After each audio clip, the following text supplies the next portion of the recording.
Prêmio Mega Profissionais, a premiação de maior credibilidade do Centro-Oeste, com repercussão nacional nos principais veículos de comunicação. A festa de entrega do Prêmio Mega Profissionais ocorrerá em novembro em uma festa Black Tie, com a presença de diversos artistas, autoridades e convidados VIPs, onde conheceremos as empresas e profissionais liberais que se destacaram no ano. Saiba mais pelo site www.mega.com.br.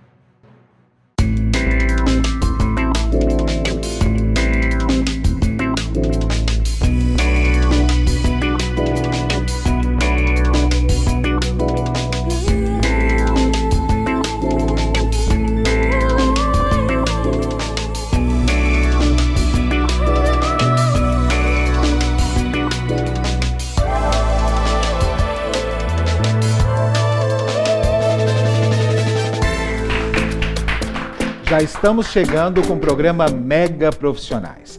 Vem aí a 19ª edição do Prêmio Mega Profissionais. Uma festa impecável, luxuosa, rigorosamente black tie, onde nós vamos receber o melhor da nossa sociedade e vamos conhecer as empresas e profissionais liberais que mais se destacaram no ano. Se você quer concorrer ao Prêmio Mega Profissionais 2017, ainda dá tempo. Acesse agora o nosso site, faça sua pré-inscrição, que será devidamente avaliada pela equipe da Rede Mega de Comunicação, em parceria com o Prêmio Mega Profissionais, que todas as empresas e profissionais liberais vão passar por um processo criterioso e seletivo de uma auditoria externa. Quer saber mais informações? Acesse o nosso site, que lá tem todas as informações, as empresas que ganharam nos últimos 19 anos e também como você poderá fazer parte do hall dessas empresas que são as premiadas do Prêmio Mega Profissionais. Hoje aqui no programa também vamos falar sobre os nossos animaizinhos de estimação, isso mesmo. Sabe aquele momento que você olha para o seu cãozinho ou mesmo para o seu gato e você sente que ele está sorrindo para você? Ou mesmo às vezes ele está meio chateado? Será que essas expressões faciais dos nossos animais correspondem com a realidade pela qual eles estão passando? Daqui a pouco eu vou conversar com a médica veterinária, doutora Luciana Fonseca, a respeito desse assunto. Também hoje aqui no programa Mega Profissionais, vamos falar de ronco e apneia do sono. Você sabe o que é urticária? Com certeza você aí já está se coçando, né? Todo mundo já associa urticária à coceira. Mas você sabe qual o tratamento e quais os reais sintomas dessa doença? Daqui a pouco também vou conversar com a doutora Lorena Diniz. Ela que é especialista na área, vai nos esclarecer a respeito. Essas e muitas outras atrações daqui a pouquinho aqui no programa Mega Profissionais. Eu, se eu fosse você, claro, não sairia daí. Eu volto já já.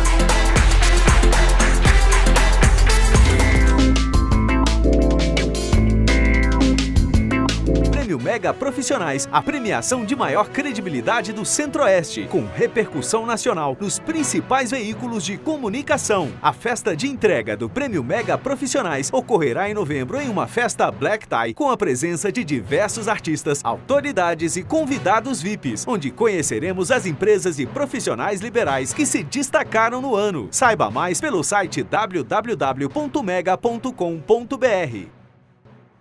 Sabemos que tudo na vida é passageiro, mas não é por isso que deve ser esquecido. No nosso roteiro, temos um objetivo: ser peça fundamental nos momentos mais importantes da sua vida. A Cinealta Filmes agradece a todos que nos ajudaram a ser pela segunda vez consecutiva ganhadora do Prêmio Mega Profissionais. Muito obrigado.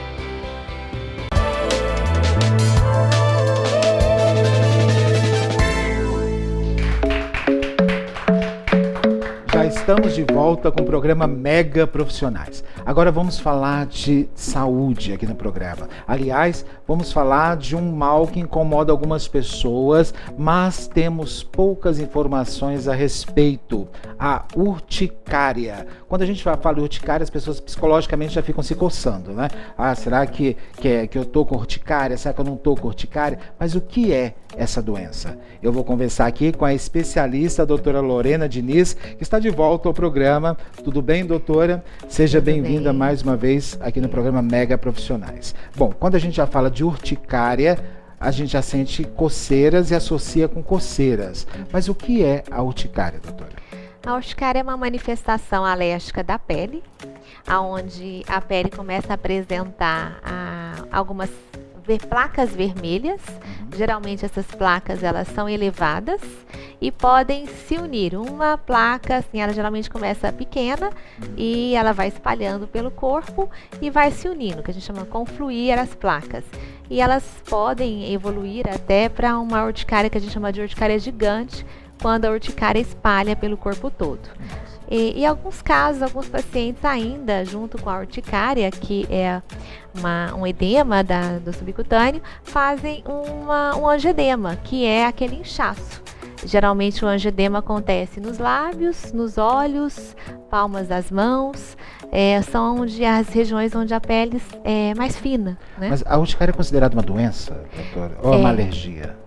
Então, a urticária é uma dos sintomas de alergia, né? Assim, ela é uma entidade separada, mas ela pode ter causas alérgicas. Ela não é uma alergia. Urticária não é alergia, mas ela pode ter causa alérgica. É isso que eu ia perguntar. Quais são as causas da urticária, doutora? A urticária, ela pode ser desde de causas infecciosas, uma infecção viral, sendo que a infecção viral é a principal causa de urticária em crianças. Olha aí. Muita gente associa a urticária em crianças com alimentação ou uso de algum medicamento, e a causa geralmente era uma infecção, principalmente infecções virais e bacterianas. Seguidas das causas alimentares, né? Eu vou falar mais das causas alérgicas. O alimento é um dos maiores responsáveis também pelas urticárias. Sim. Medicamentos, né? Uso principalmente de analgésicos e anti-inflamatórios são Sim. os principais medicamentos Isso na pessoa de uma envolvidos. forma geral, não só a criança. Não só crianças, né? Assim, na criança é mais a infecção. Agora, em geral, além da infecção, nós temos as reações a medicamentos, a alimentos, a picadas de inseto, né? Também podem levar a quadros urticariformes.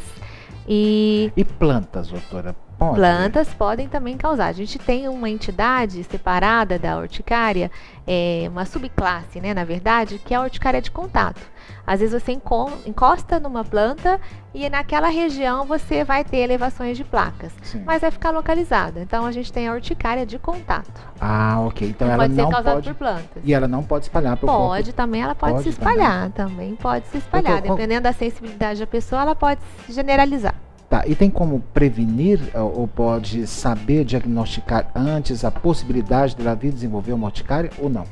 Bom, se o paciente é sabidamente alérgico a algum agente, por exemplo, um alimento, o leite, por exemplo, ou uma dipirona. Então, o paciente ingere o leite, então ele tem esse risco de uma das manifestações serem a urticária, que são essas placas que coçam, que se elevam, que pode se espalhar pelo corpo.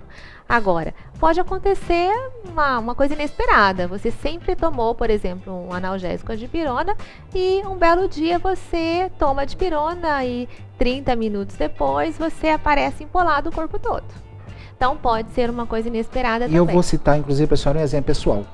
Porque eu nunca tive, por exemplo, alergia ou reação alérgica com a dipirona, especificamente falando. Depois de eu fazer um tratamento, inclusive com a evolução desse tratamento que eu estava sendo submetido, né?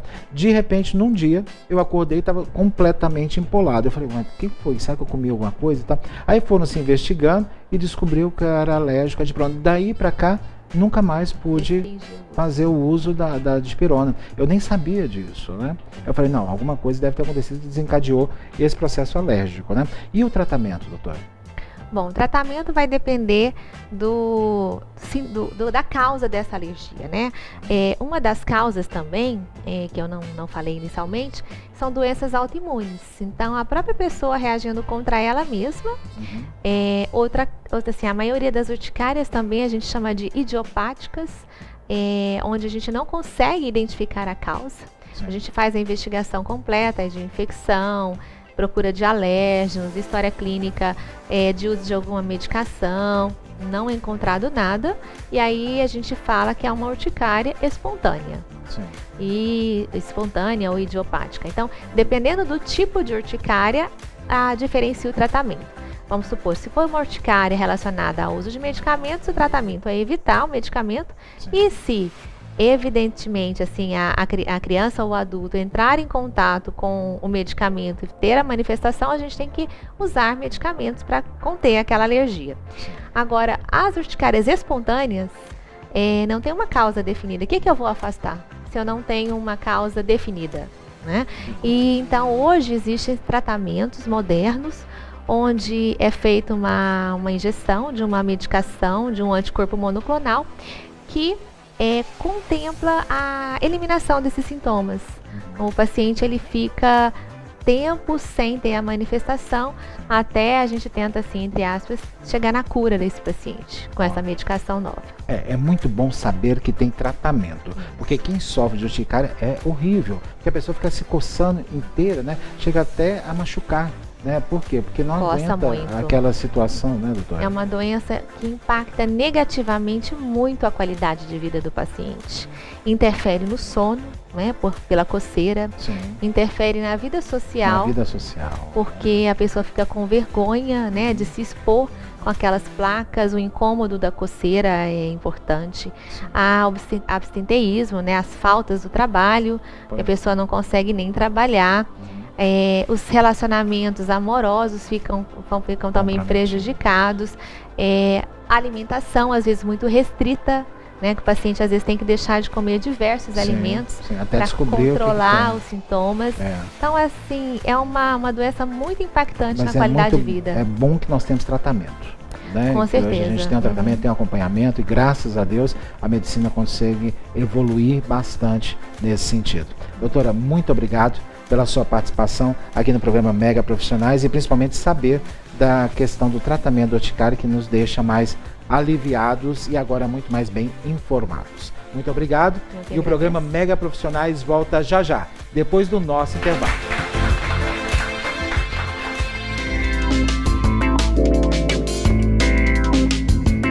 Prêmio Mega Profissionais, a premiação de maior credibilidade do Centro-Oeste, com repercussão nacional nos principais veículos de comunicação. A festa de entrega do Prêmio Mega Profissionais ocorrerá em novembro em uma festa Black Tie, com a presença de diversos artistas, autoridades e convidados VIPs, onde conheceremos as empresas e profissionais liberais que se destacaram no ano. Saiba mais pelo site www.mega.com.br. A Serena tá treinando forte. Ela não quer saber de mais nada. Opa, espera um pouco aí. Que isso? Oi, tem alguma coisa errada aqui. Ô, gente, isso não é legal. Giancarlo, Serena, parem com isso. Excuse me. Desculpa, sinto muito mesmo. Minhas mais sinceras desculpas. Com licença.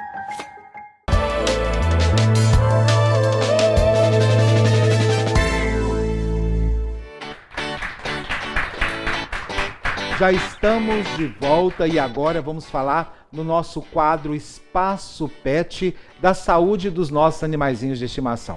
Você já percebeu que às vezes quando você olha para o seu cão, ele está chegando muito feliz, parece que ele está sorrindo, aí você já sabe que ele está sorrindo. Ou às vezes ele está meio assim chateado e tudo, ele fica quietinho ali no seu canto, você parece entender que ele está triste ou mesmo com dor. Mas será que nós sabemos realmente identificar essas expressões faciais que os nossos animaizinhos nos emitem?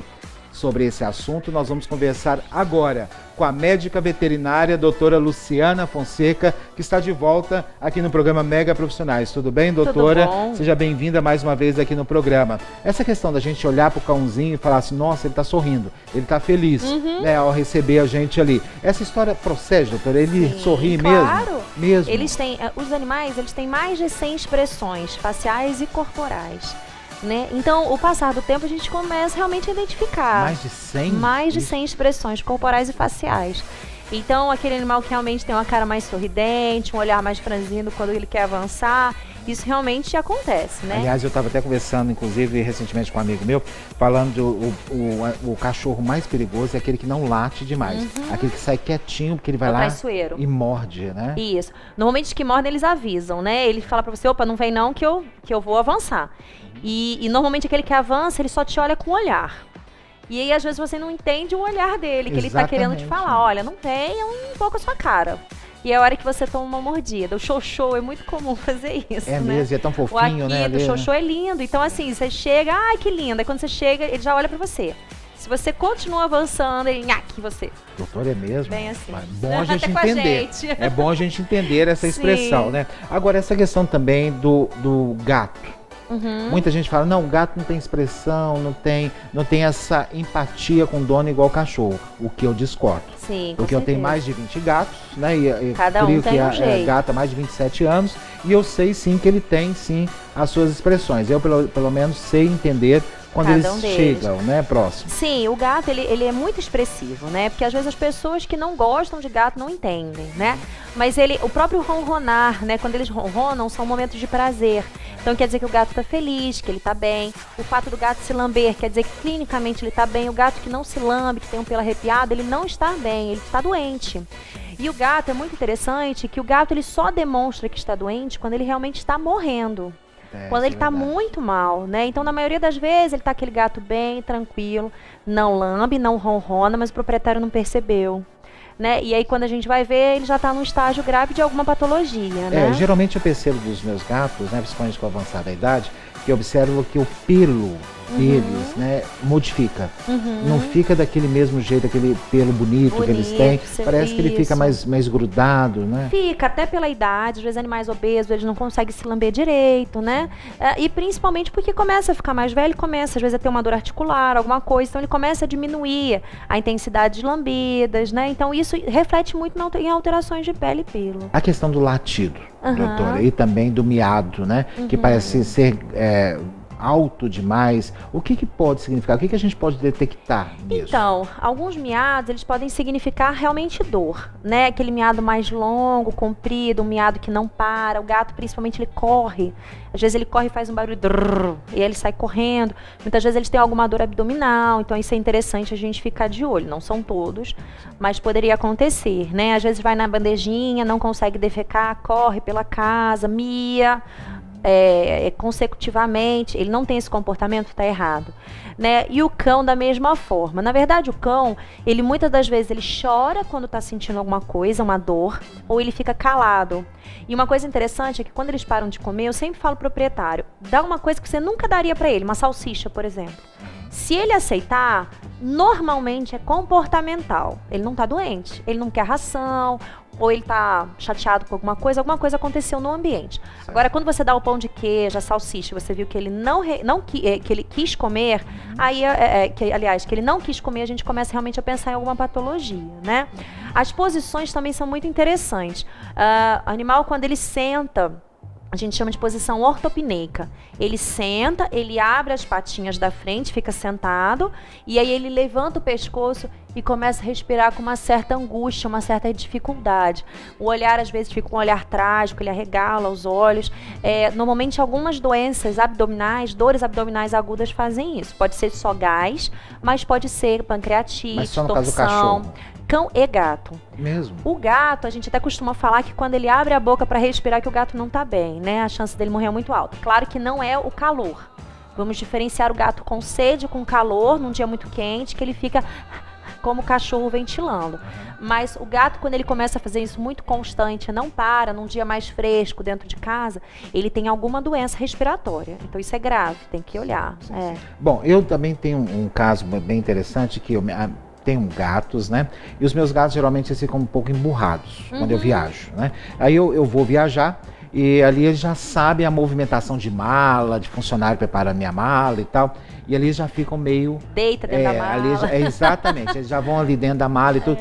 E eu saio, viajo, né? Quando eu volto, é difícil eles voltarem comigo de imediato, né? Não é igual o cachorro, bem diferente. Então o que acontece? Demora um pouquinho, um tempo, eles vão meio desconfiados e tudo. Às vezes deitam na minha frente de costas. Né? Eu falo, ali, tá emburrada. Tá emburrada, é difícil ela voltar. Aí depois ela vai com calma, se aproxima, daí normaliza. Isso. Né? Mas eles ficam emburrados? Ficam emburrados. É muito... algumas situações, por exemplo, a gente tem muita dificuldade quando a gente vai medicar gato. Eu falo pro proprietário tornar um momento de prazer, mas pro gato às vezes é difícil, né? Então, às vezes vai dar um remédio, a primeira vez que dá um remédio até tranquilo, na segunda o gato já corre, já foge, você vai fazer um tratamento de ouvido, ele já corre de você. Então, realmente, o gato, eles são muito expressivos. Quando eles não querem mesmo, né? E ponto. O cão, ele já é mais dado, né? Mais oferecido. Aliás, eu tô com um problema em casa, que é com relação a cachorros, né? Porque tem um cachorro, né? Que ele é muito querido, né? Inclusive muito dócil e tudo. E chegou agora uma filhote, uma pequena, né? Então, o que acontece com a filhote e com ele, né? A filhotinha, inclusive, ela vai crescer bastante pela característica dela. Então, ela começa a querer morder ele. Quando eu vou brincar com ele, chega os dois, porque joga muita bolinha pra ele, ele gosta que joga bolinha, ela vai morder e rosna pra ele forte ali. Falei, gente, será que ela tá com ciúme? Ou será que é um comportamento dela normal? Então, quem tá fazendo isso é a adulta. Não, é o filhote. Não, a princípio, ela tá disputando que não é muito território. Filhote, que é quase o tamanho dele, né? A princípio, é muito... Isso é natural deles, né? Eles vão começar a querer uma brincadeira, mas que naquela brincadeira eles estão disputando território. O interessante é porque, como a mais velha que manda no território, seria que a mais velha teria que rosnar para ela. Já para o mais velho, né? Já teria que se impor e falar, opa, quem manda aqui sou eu. É aquele esfregão, né? Dá um chega para lá e ele começa a entender que ele agora é que vai mandar. O problema é que quando o mais velho, o mais novo, que vai ser maior, começa a mandar, aí é um pouco mais complicado, porque vai ser um tamanho maior. Então, às vezes, o mais velho começa a ficar submisso, né? É a hora que, às vezes, o mais velho começa a adoecer. Pois é, essa é a preocupação. Acontece. Algumas alterações de pele, comportamental, às vezes faz xixi num lugar que não deveria, começa a ter medo. E aí, como administrar isso?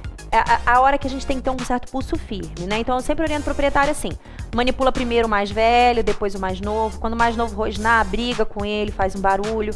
Eu costumo falar que o barulho dói mais do que a palmada, né? Então, se a gente bate numa mesa, bate em algum lugar, bate com um jornal, faz um barulhão e eles assustam. E ele vai entender que existe alguém mais forte do que ele. Bater no chão, viu, no gente? Chão, pelo amor de Deus. Vai bater no animal, não, né? Não, mas pelo um jornal, por exemplo, uma folha de jornal, se você bate, não dói nada. Eu já briguei com uma senhora por causa disso. Eu bater no jornal, eu vi ela batendo, né? Corrigindo, não, depende né? do tamanho de folha, pois né? Às é, vezes faz ela uma folha rolou 9, aquilo ali forte, né? E bater no animal. Falei, pra que tá batendo nele? Até uma garrafinha PET pequena, se você colocar muitas pedrinhas dentro e jogar próximo, o animal assusta, ele não sabe que foi você que jogou, mas ele fala assim, poxa, toda vez que eu tô indo ali brigar com meu amigo, tá acontecendo isso aqui, uma almofada cai na minha cabeça. Quem sabe isso vai poder me ajudar com a Sara. Ajuda muito. A Sara é a filhote que chegou, ela chama Sara. E ela morde o tempo todo, fica mordendo a gente o tempo todo. Né? Tem que começar a repreender, porque senão fica menino sem educação lá na frente. Ela tá complicada. É igualzinho. Você imagina que ela vai ficar grande, mordendo, ela vai arrancar um pedaço, né? Porque agora é a boca fase de dela... repreender. É isso aí, realmente. E aí ela tem aquela expressão de moleca, né? Que você olha e você fala, nossa, essa é atentada, né? Agora também nós temos que tomar cuidado com outro fato, né, doutora? Com relação àquilo que nós achamos que o animal está representando. Por exemplo, ele está ali brincando, ele está gostando daquela ação, ou ele está descansando, quieto demais ali. Sim. Então nós achamos que ele está descansando. Na verdade, pode não ser. Pode não ser. Pode ser alguma patologia, né? Ele está mais quieto porque ele está sentindo dor ou algum incômodo, né?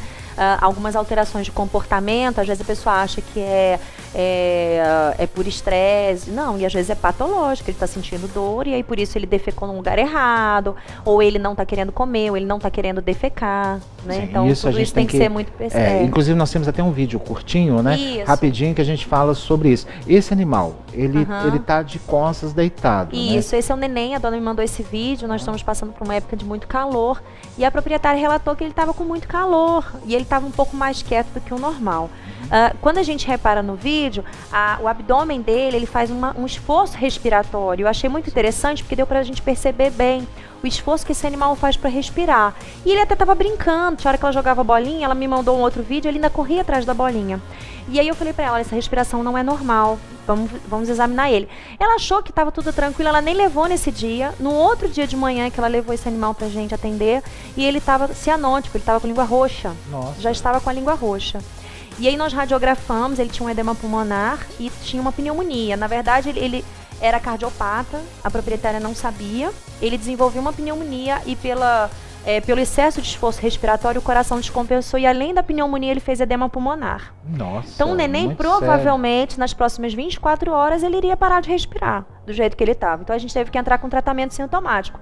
Então clinicamente ele estava bem, a proprietária achava que era até do calor, porque achava que era da baixa de umidade, era o calor, e não era, né? Esse animal estava realmente descompensando o coração. Aliás, isso é um alerta para todos nós que temos animais de estimação, nós ficamos muito atentos com relação a esses sinais, tá, gente? Que muitas das vezes nós realmente falamos, não é nada. Isso vai passar, né? Ou isso é normal que esteja dessa forma. E a gente não dá devida atenção. Sim. E quando vai ver, o animal já está praticamente chegando a óbito. Sim, acontece. Às vezes chega muito em cima e a gente não consegue fazer nada.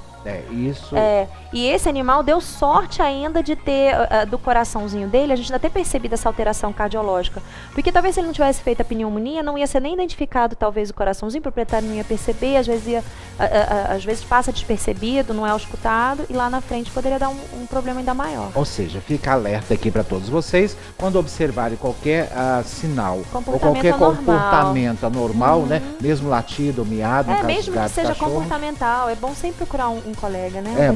Buscar um veterinário, que ele pode estar mascarando algum outro tipo de doença. Muito bem, muito obrigado pela sua participação aqui. Eu conversei com a médica veterinária, a doutora Luciana Fonseca. Se eu fosse você, não sairia daí, eu volto já, depois do nosso intervalo.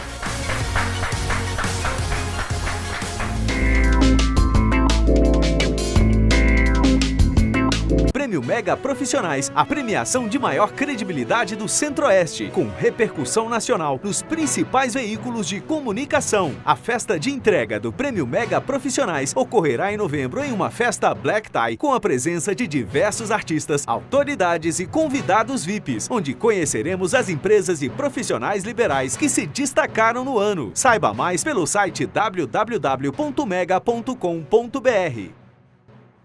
Vermelho, verde, estrada, trilha, uso também. Com, sem, grande, pequeno, terça, domingo, gosto, adoro.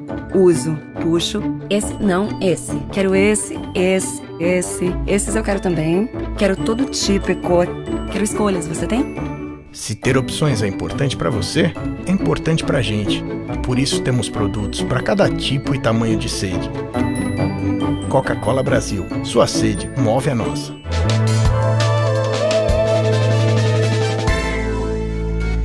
Já estamos de volta com o programa Mega Profissionais e agora nós vamos falar de ronco e apneia do sono. Aliás, nós já ouvimos muito falar sobre esse assunto, todo mundo sabe principalmente que o ronco e a apneia do sono estão interligados. Mas poucos sabem das informações que nós vamos conversar agora com a especialista, a doutora Jussara Fasani, que aliás vai nos dar dicas muito importantes, porque todo mundo já ouviu alguém falar que ronca, né? Porque ronco ninguém está assumindo mais, né, doutora? Ninguém gosta de falar que ronca, né? Seja bem-vinda mais uma vez aqui ao programa Mega Profissionais. Tudo bem, né, doutora? Tudo jóia.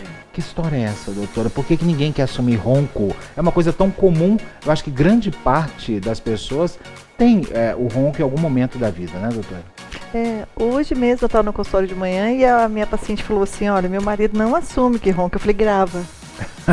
Simplesmente Ótimo, assim, grava. Nossa. Que ele vai Aliás, poder cuidar disso. Eu fico com dó das mulheres, né? Em algumas mulheres, né? Coitadas, que elas têm que conviver ali com o ronco do marido ali a vida toda praticamente, né? A vida toda e não conseguia fazer nada. Hoje elas já começam a reclamar um pouco, né?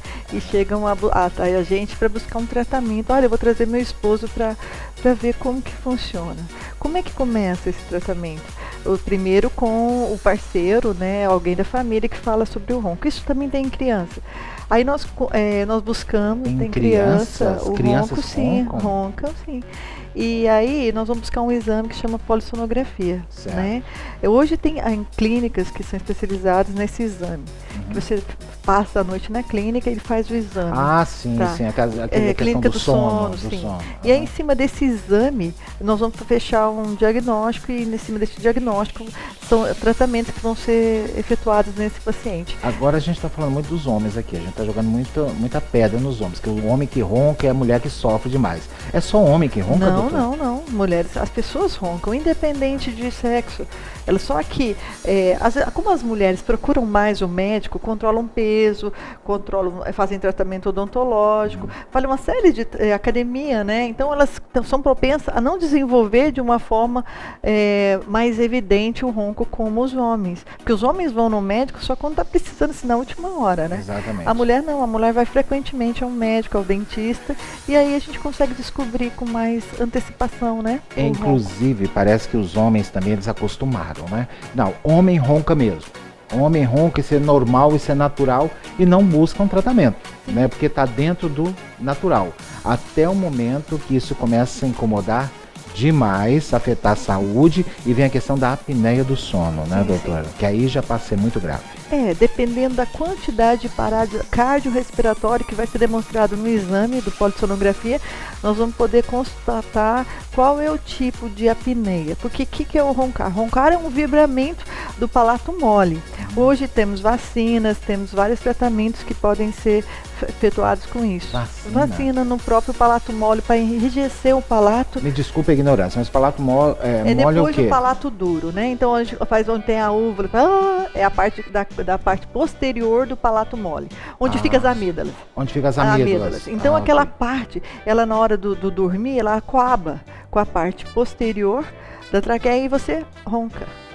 Aí Aquilo é o lá vai, aí faz o barulho. vibrar e aquilo é o ronco. Quando você respira pelo nariz, você consegue, né, diminuir isso. Por isso que os aparelhos de apneia, né, você usa ar comprimido para passar pelo nariz e fazer aquele descolamento da parte posterior do palato mole. Ou seja, quando a pessoa dorme com a boca aberta, respira com a boca, a probabilidade dela roncar é maior? Sim, a probabilidade dela roncar, dela ter surtos de apneia é maior.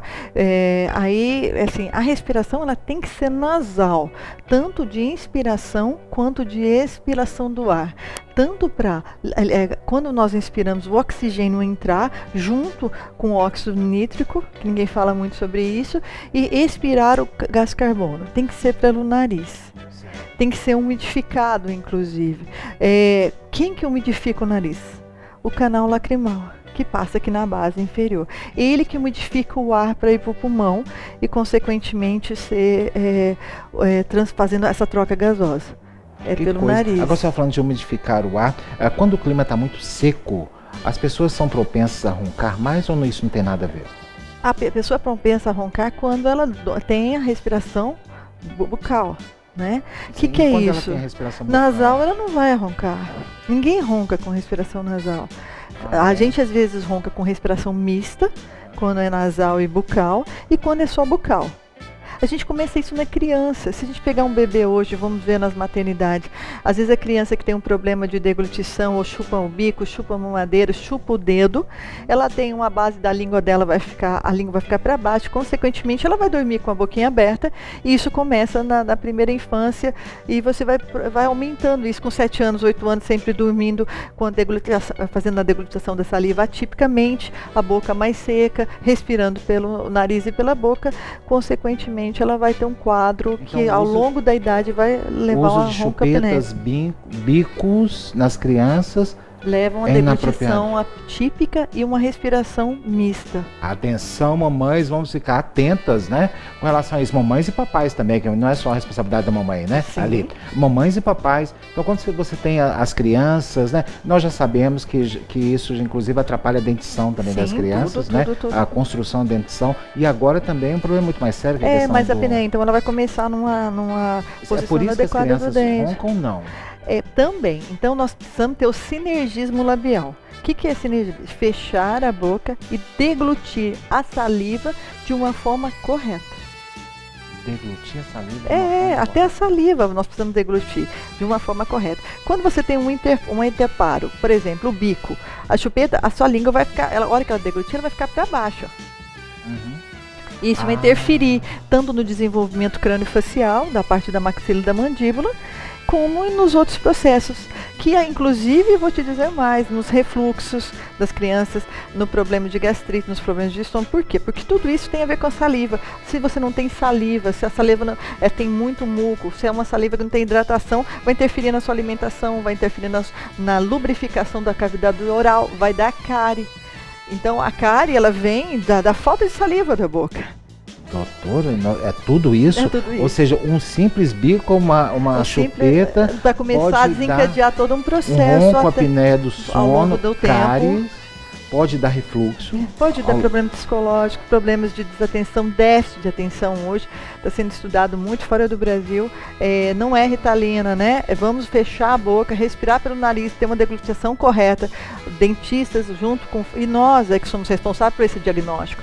São os dentistas que fazem esse diagnóstico na criança. Quando vai ao meu consultório, eu começo a perguntar, mãe, aí como é que ele dorme? Também, pediatra também. Mesmo? Olha aí, gente. Eu pensava que a senhora atendia só os adultos. Não, eu sou pediatra, mas com a parte de ortodontia também. Aí chega um menino no meu consultório e eu falo, mãe, como é que tá esse menino? Ele tá dormindo? Não, ele fica agitado a noite toda. Ele tá dormindo com a boca aberta, ele não tá tendo atenção na escola. Isso é uma situação que hoje é responsabilidade da gente fazer um belo diagnóstico. Sair da boca. Sim. E observar todo um contexto. E ele está tomando Ritalina, por quê? Porque ele não está tendo atenção. Qual que é, por exemplo, o alimento do nosso cérebro? O alimento do nosso cérebro é o oxigênio. Sim. E o oxigênio a gente consegue como? Respirando pelo nariz. Olha aí, tudo isso está ligado. Tudo tá a questão ligado. da apneia do sono, que eu queria só voltar a esse assunto, que é muito sério, né? A apneia do sono nada mais é que aquela interrupção da respiração. Da respiração é uma parada cardiorrespiratória. É uma parada cardiorrespiratória. Por isso que a pessoa acorda assustada, buscando o fôlego. Dependendo do nível, se você é um nível assim acelerado, dependendo da quantidade de paradas cardiorrespiratórias que você tem quadros de vamos dizer assim, severos, que chegam a ter que ser intervenção cirúrgica. É isso que eu ia perguntar, o tratamento, doutora. Temos vários tratamentos. Primeiro, sinergismo, vamos fechar essa boca com aparelhos intraorais, feito individualmente para a pessoa. Hoje, aqui em Goiânia, até tem um instituto, que nós estávamos no congresso esse final de semana, teve um instituto que mexe com a produção desses aparelhos. Então, aparelhos individualizados que vão fazer com que a pessoa feche a boca ao dormir. Entendeu? Que coisa, mas aí ele dorme durante a noite com esse aparelho, seria isso? Dorme à noite com esse aparelho. Mas aí, e a respiração, como é que vai fazer? A boca não é para respirar, a boca é para comer. O nariz é que é para respirar. Coisa, mas aí pode ser algum problema de cartilagem dentro do nariz. Como é que chama aquela... A adenoide. A adenoide só se inflama quando você tem uma respiração mista, ela inflama. Então, se você voltar a respirar pelo nariz, não estou falando de septos, né, de obstruções severas, que tem que fazer uma rinoplastia, fazer uma cirurgia de remoção da adenoide. Eu estou falando, assim, em casos convencionais onde você usa soro, você usa restritores, né, da adenoide, e fechou a boca, respirou pelo nariz, vai acabar o problema de adenoide e vai acabar o problema de amidalite. Eu só tenho medo dessa questão de aparelhos, que uma vez eu vi, inclusive, aquele aparelho que eu não me recordo agora o nome, que coloca na pessoa... É o CETAP. CETAP, isso. Coloca na pessoa e fica aquela caixa do lado. É um compressor, aquilo lá, muita gente confunde com oxigênio. Aquilo lá é um compressor, é um ar comprimido que vai ser jogado para descolar aquela parte posterior que fica do palato. É muito incômodo, desconfortável, né, porque é um compressorzinho que vai ficar a noite inteira ali ligado. Mas tem casos que é imprescindível, que a pessoa, se ela não usar ele, ela vai a óbito. Problema de pressão também. Muitos problemas, as pessoas têm apneia, têm problemas de pressão. Teve um trabalho agora nos Estados Unidos que eu acho que de 60% a 80% dos acidentes de carro são por pessoas que sofrem apneia. Coisa, olha aí. Por quê? Porque ela realmente não dorme bem, não é isso? Não dorme bem, não tem atenção, quando vai para o trabalho fica cansado, não consegue responder aquilo que é cobrado já dela por cansada, conta, né? E está associado a vários fatores, como nós começamos na conversa, né? Ela tem o peso, tem o sedentarismo, tem a posição de dente inadequada, tem a deglutição inadequada, tem a dieta inadequada, então é uma série de fatores, são variáveis que no conjunto vão vão precisar ser avaliados. O primeiro passo que a pessoa que está nos assistindo agora, que tem muita gente com certeza com esse problema em casa, o primeiro passo é buscar um atendimento para fazer odontológico. Para fazer um diagnóstico. Nós podemos fazer um diagnóstico, em cima buscar o exame, fazer o diagnóstico e buscar o melhor tratamento, que pode ser cirúrgico ou o aparelho. Eu gostei muito de saber hoje que ela é odontopediatra, né? Porque eu morro de medo de dentistas, né? E aliás trabalho muito com dentistas, falo muito na área de saúde, mas morro de medo. A única coisa que eu procuro realmente é um odontopediatra que tem paz, tem calma. Tem paciência. Porque a senhora, eu vejo ela falando aqui, não é? Ela fala com tanta facilidade assim que eu até esqueço que ela é odontóloga. Ela fala, né? Perco aquele medo.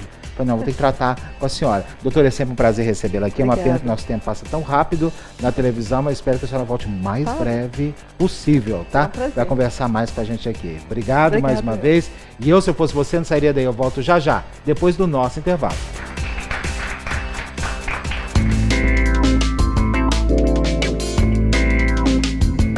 Prêmio Mega Profissionais, a premiação de maior credibilidade do Centro-Oeste, com repercussão nacional nos principais veículos de comunicação. A festa de entrega do Prêmio Mega Profissionais ocorrerá em novembro em uma festa Black Tie, com a presença de diversos artistas, autoridades e convidados VIPs, onde conheceremos as empresas e profissionais liberais que se destacaram no ano. Saiba mais pelo site www.mega.com.br.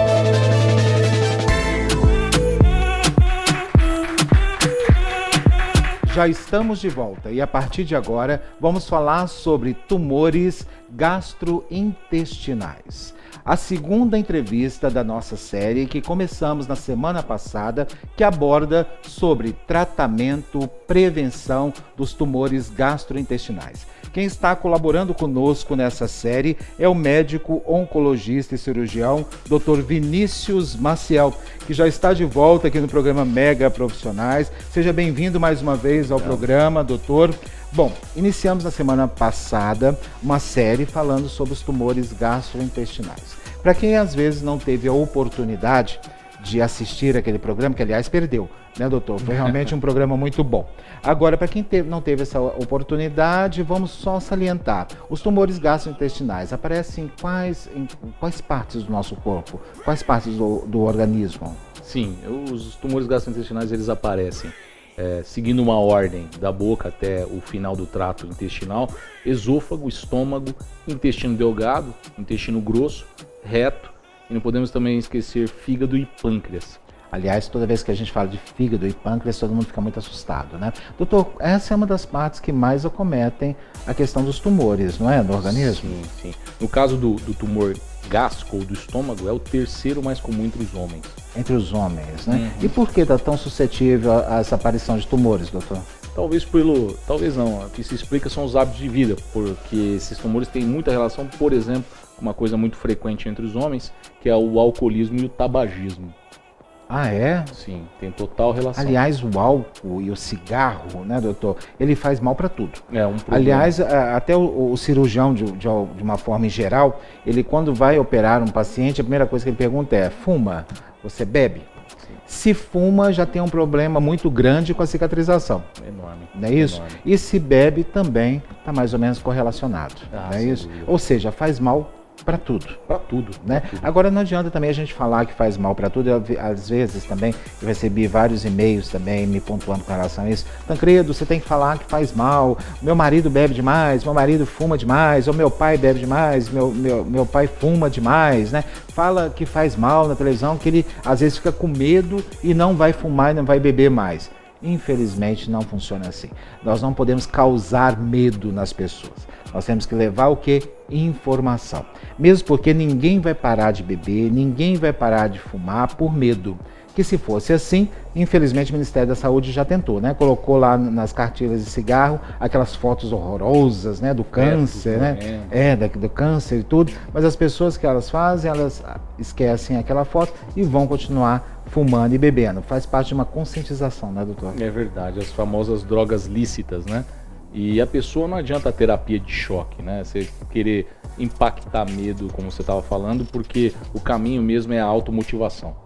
Exatamente, né? E é claro que nossa parte nós estamos fazendo aqui, levando informação. E por falar em informação, na semana passada nós começamos a associar a questão dos tumores, principalmente com os hábitos alimentares, né? E é claro, natural que as pessoas ficam perguntando: Tancredo, que alimento dá câncer? Que alimento que eu não posso comer? O que eu não posso beber que dá câncer, né? Fica sempre aquela pergunta no ar. Existe uma resposta pronta para essa pergunta, doutor? Olha, no caso dos tumores esôfago-gástricos, né, do esôfago e do estômago, sim. São os alimentos industrializados, com excesso de sal, enlatados, alimentos feitos com carvão e fogão a lenha. Né? Sim. Aliás, as gorduras, doutor, as gorduras também... Alimentos gordurosos... São vilãs aí? São vilões. E não podemos esquecer também, num câncer que tem aumentado demais, da porção final do esôfago, cada vez mais associada à obesidade e refluxo gastroesofágico. Obesidade. Aliás, nós já falamos aqui que a obesidade também é uma inimiga do ronco, né? Que mas o ronco é causado por obeso por quê, né? Inclusive, nós não tivemos a oportunidade de responder, porque o tempo, infelizmente, é muito rápido, né? Mas a gordura está ligada diretamente ao ronco, porque a questão de pesar as cordas vocais, né? Aqui, que acaba fazendo a flacidez, e aí provoca a questão do ronco. No caso do câncer, ou dos tumores malignos, né? A aparição está associada também à obesidade em que sentido, doutor? A obesidade, no caso do que eu estava falando, do refluxo gastroesofágico, ela aumenta a pressão intraabdominal, desfavorecendo o trânsito normal do ácido estomacal junto com o alimento para o intestino. Ao invés disso, sobe para o esôfago e causa lesões, feridas no esôfago, que a gente chama de esôfago de Barrett, que nada mais é do que uma lesão pré-cancerosa do esôfago. E aí tem um tratamento adequado? Tem um tratamento, sim, a monitoração com endoscopia, tratamento medicamentoso e de mudança de hábitos de vida. Aliás, muita gente está acostumada muito a falar que tem refluxo, né? Não, eu tenho refluxo, isso é normal, eu tenho refluxo, mas o refluxo é muito perigoso, que é a volta do suco gástrico, que causa uma inflamação e uma possível aparição de um câncer, de um tumor, né? Doutor, com relação à questão do estômago e também da questão das úlceras, né? Sim. Que a pessoa tem úlcera. A pessoa tem muito medo de desenvolver ali um câncer. A úlcera é uma aparição, é um sinal de que possa vir desenvolver um câncer? Olha, tão importante quanto a úlcera é a infecção pela bactéria H. pylori. Porque muitas vezes a gastrite crônica e a úlcera está associada à infecção dessa bactéria, que está presente nos alimentos e na água. Então, assim, é muito complicado. Mais de 90%, assim, estima-se que 80% a 90% da população teve ou vai ter contato com H. pylori. E o diagnóstico é único exclusivamente pela endoscopia. Sim. Então, quando associa ao H. pylori, já significa que ela está com tumor?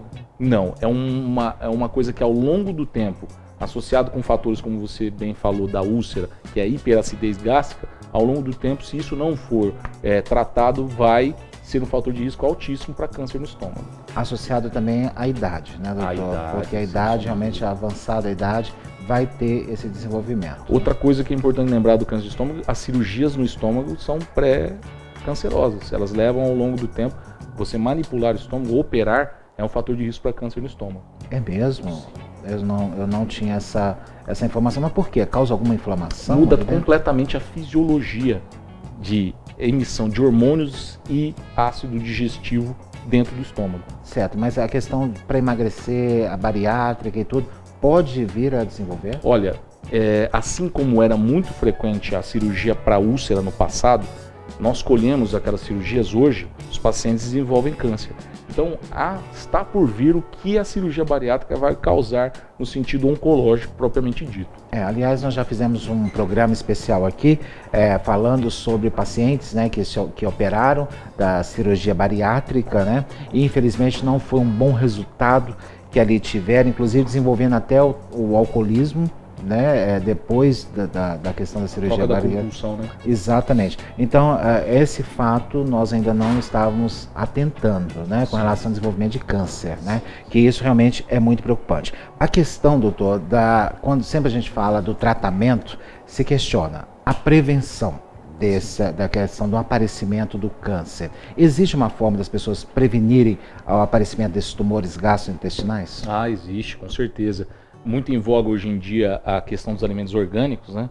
Voltar ao que era a origem nossa da fazenda, os alimentos menos processados, menos industrializados, diminuir a carga sódica nos alimentos, evitar os alimentos enlatados e principalmente, se ainda não parou de fumar, que considere isso para um futuro bem próximo, consumir álcool com moderação e praticar atividade física. Aliás, todo mundo fala, né? Praticar atividade física é um santo remédio, né? Principalmente. O tratamento, doutor, para os tumores gastrointestinais sempre são cirúrgicos?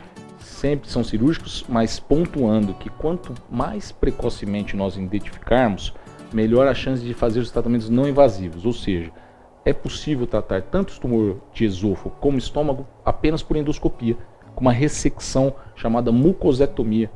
Apenas pela endoscopia, se a gente conseguir detectar, você consegue tratar e não precisa de tratamento adicional. Inclusive o senhor falou sobre isso na semana passada, foi uma notícia muito boa, porque as pessoas ainda têm realmente muito medo dos efeitos, né, da quimioterapia, tem muito pouca informação com relação à radioterapia, e aliás eu gostaria que o senhor pontuasse essa questão desses dois tratamentos, porque nós não sabemos diferenciar uma coisa da outra, nós só tememos, né, que tenha que se submeter a esse tipo de tratamento, que aliás, mais uma vez aqui lembramos, não podemos deixar de lembrar, o nosso querido amigo jornalista Marcelo Rezende, né, que é considerado um paizão, né, da área dos jornalistas do Brasil todo. Então o que aconteceu? Ele abandonou a quimioterapia para se dedicar a tratamentos alternativos que todo mundo não entendeu, poderia ter associado, né? Mas é uma questão dele, foi uma questão dele. Aí fica a pergunta, a quimioterapia é tão ruim assim? As pessoas já ficam completamente apavoradas, né? Porque já tem maus relatos sobre isso, né? E aí eu queria saber a sua opinião como profissional. Como que é feito esse tratamento? Como é que é utilizado a quimioterapia e a radioterapia? Em linhas gerais, a quimioterapia é um tratamento sistêmico. É uma aplicação de uma droga intravenosa que vai cobrir todas as células do organismo.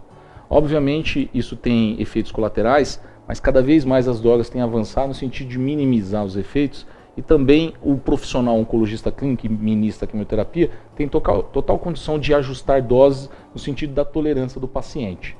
Já a radioterapia é um tratamento local. É uma irradiação conformada, ou seja, no sentido planejado, no sentido de afetar apenas o órgão onde tem o tumor, sem trazer efeitos colaterais, em que, em comparação com a quimioterapia, é algo muito mais tranquilo. E qual a indicação para cada um desses tratamentos? No caso, por exemplo, do esôfago, que eu cheguei a falar no programa passado, que hoje em dia, com o avançar do tumor, todo tratamento implica em quimio e rádio antes da cirurgia, o objetivo desse tratamento é diminuir o tumor, para que a gente consiga fazer cirurgias cada vez menores, no sentido de fazer a reconstrução do trânsito. Porque uma vez retirando parte ou totalidade de um estômago ou de um esôfago, eu vou lançar a mão de técnicas cirúrgicas em que eu vou usar um substituto, na maioria das vezes o intestino delgado. E para alcançar o sucesso da cura, a quimio e a rádio, e no caso do estômago, só a quimio, minimiza o tumor e possibilita a gente ter um controle sistêmico, no sentido da disseminação, tanto linfática como hematogênica, que a gente sempre fala aqui. Sim. Eu faço questão, inclusive, de falar sobre isso, porque, no meu entendimento, e não é só meu, a informação minimiza principalmente a fuga do tratamento, né? Ou o temor. Né? Porque tudo aquilo que a gente não conhece, nós tememos. É da natureza humana fazer isso, né? E a partir do momento que nós nos associamos ou temos informações, nós vamos diminuindo esse temor. Como, por exemplo, foi levantado aqui nessa série, que hoje nós estamos concluindo, que a importância do check-up oncológico. Muita gente me falou e principalmente comentou que nunca tinha ouvido o termo check-up oncológico. Ou sempre achavam que o check-up oncológico somente para pessoas que tinham a questão na família, na descendência. A hereditariedade. Obrigado por me ajudar. A hereditariedade com essa questão do câncer, né? O pai, a mãe, o irmão, né? Então aí sim tem que fazer o check-up oncológico. Mas nós sabemos que não, né, doutor? Não. Isso é ampliado para todo mundo. Sim, assim como fazendo o check-up cardiológico, com o avançar da idade, e a gente sempre fala aqui que a idade é um dos principais fatores de risco para o envelhecimento da célula, para gerar o câncer, é a idade. À medida que a idade passa, a gente tem cada vez mais exames mais seguros, no caso da endoscopia, com sedação acompanhado por anestesista, que não tem por que ter mais o temor, né, que se tinha antigamente, de um exame desconfortável, em que gerava muita dúvida e controvérsia. Isso é verdade. Muito boa a informação, gostei muito da série, foi muito esclarecedora, né? E eu tenho certeza que vocês também. Muito obrigado pela sua participação mais uma vez aqui, Dr. Vinícius Maciel. Sucesso para o senhor e volte o mais breve possível. Tá? Será sempre muito bem-vindo aqui no programa Mega Profissionais. E já estamos chegando ao final. Muito obrigado pelo seu carinho, pela sua audiência. Continue a manter contato conosco através do nosso telefone, do nosso e-mail e também nas nossas redes sociais. Espero todos vocês aqui na semana que vem. Fiquem com Deus.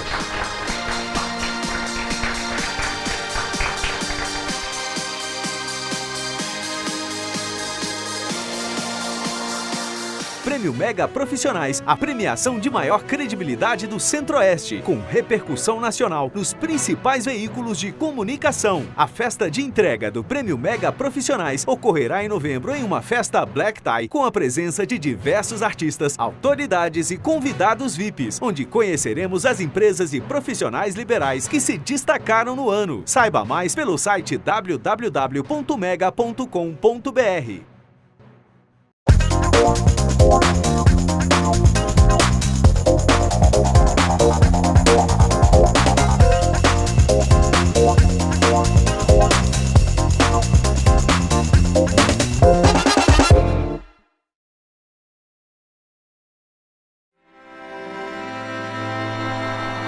Eu sou a Amazônia, a maior floresta tropical do mundo.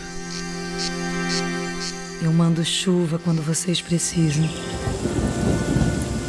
Eu mantenho seu clima estável. Em minhas florestas existem plantas que curam suas doenças. Muitas delas vocês ainda nem descobriram. Mas vocês estão tirando tudo de mim. A cada segundo vocês cortam uma das minhas árvores. Enchem de sujeira os meus rios. Colocam fogo em mim. E eu não posso mais proteger as pessoas que vivem aqui. Quanto mais vocês tiram, menos eu tenho para oferecer. Menos água, menos curas, menos oxigênio. Se eu morrer, vocês também morrem. Mas eu crescerei de novo.